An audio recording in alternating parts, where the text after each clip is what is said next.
ಹೆಂಗ್ ಬರ್ತಿದ್ಯಾ ಅಂದರೆ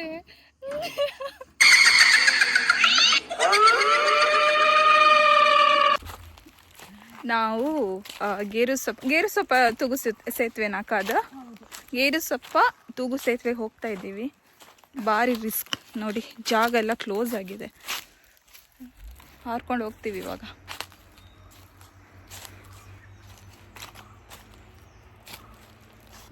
ನೋಡಿ, ಇದನ್ನೆಲ್ಲ ದಾಟ್ಕೊಂಡು ಬಂದಿದ್ದೀವಿ.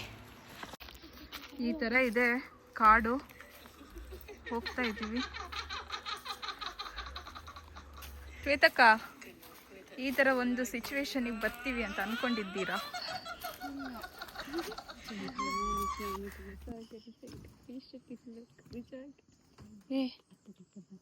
ಇದರಲ್ಲಿ ಡೈಲಿ ಓಡಾಡ್ತಾ ಇರ್ತಾನೆ ಎಲ್ಲ.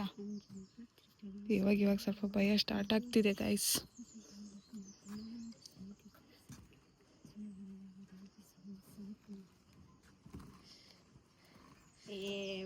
ಏನಾಗದ ನೀನ್ ನಡೆದಂಗೆ ಇಲ್ಲಿ ಹೋಗತ್ತೆ ಗೊತ್ತಾ ನಿಂಗೆ. ಹನುಮಾನ್ ಚಾಲೀಸ್ ಹೇಳ್ಕೊಂಡ್ಬಿಟ್ಟು ಸ್ಟ್ರಾಂಗ್ ಆಗಿದ್ಯಾ? ನಂಗೆ ಸ್ವಲ್ಪ ಹೇಳ್ಕೊಡು.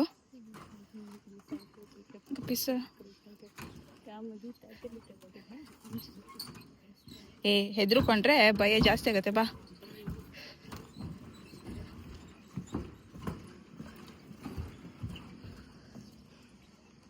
ಈ ಥರ ಇದೆ. ಶ್ವೇತಕ್ಕ, ಏನು ಅನಿಸ್ತಾ ಇದೆ?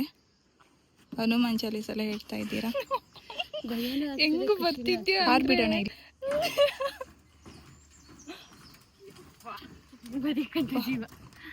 Finally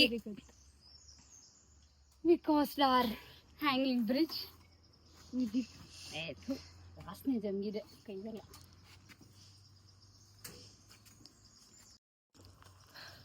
Yes, finally we did guys. Appu ನೋಡಿ, ಇಲ್ಲೆಲ್ಲ ಹೊಂಡ ಇದೆ. ಹೊಂಡ ಮಾಡಿಟ್ಟಿದ್ದಾರೆ ನೋಡಿ ತುಂಬ. ಇದು ಎಂಥ ಗಿಡ ಇದ್ದು? ಶ್ರೀಗಂಧವಾ?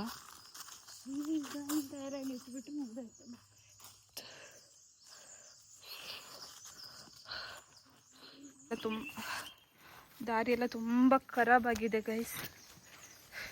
ಏನು ದಿಕ್ಕು ದೆಸೆನ ಕಾಣಿಸ್ತಾ ಇಲ್ಲ, ಬಟ್ ಹೊರಟಿದ್ದೀವಿ. ಬಾರಮ್ಮ ಬೇಗ. ನೋಡಿ ಗೈಸ್, ದಾರಿ ಎಲ್ಲ ಹೇಗಿದೆ.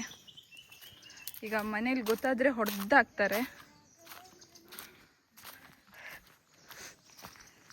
ನಮ್ಮ ಅಕ್ಕವರು ಹನುಮಾನ್ ಚಾಲೀಸ್, ರಾಘವೇಂದ್ರ ಎಲ್ಲ ದೇವ್ರನ್ನ ನೆನೆಸ್ಕೊಂಡು ಹೋಗ್ತಾ ಇದ್ದೀವಿ. ಈ ದಾರಿ ಗೊತ್ತಿಲ್ಲ ಹೇಗಿದೆ ಅಂತ, ತುಂಬ ಭಯ ಆಗುತ್ತೆ. ಇಲ್ಲೆಲ್ಲ ನೋಡಿ, ಯಾರೋ 3 ಜನ ಸಿಕ್ಕಿದ್ರು. ಧೈರ್ಯ ಅನ್ನೋದಕ್ಕಿಂತ ಭಯನೇ ಜಾಸ್ತಿ ಆಯಿತು. ದೊಡ್ಡ ಕಾಡದು, ಅದು ಚತುರ್ಮುಖ ಬಸದಿಯಿಂದ ಗೇರುಸೊಪ್ಪ ಈ ಕಡೆ ಬಂದುಬಿಟ್ಟು ಹೊನ್ನಾವರ ಹೋಗಲಿಕ್ಕೆ ಮೇನ್ ರೋಡ್ಗೆ ಬರುವ ದಾರಿ. ಅದು ಒಂಥರ ಒಳದಾರಿ ಥರ ಕಾಡು, ಫುಲ್ ಕಾಡಿದೆ. ಅದನ್ನೆಲ್ಲ ದಾಟ್ಕೊಂಡು ನಾವಿಬ್ಬರೇ ಆಚೆಯಿಂದ ಬಂದ್ವಿ. ಇನ್ನು ಮನೆ ಕಡೆ ಹೊರಟೋದು. ಇನ್ನೊಂದು 2 ನಿಮಿಷ ಅಂದರೆ ಮೇನ್ ರೋಡಿಗೆ ಬರ್ತೀವಿ ನಾವು. ಇದು ಈ ಕಡೆ ಒಳದಾರಿ ಇರೋದು.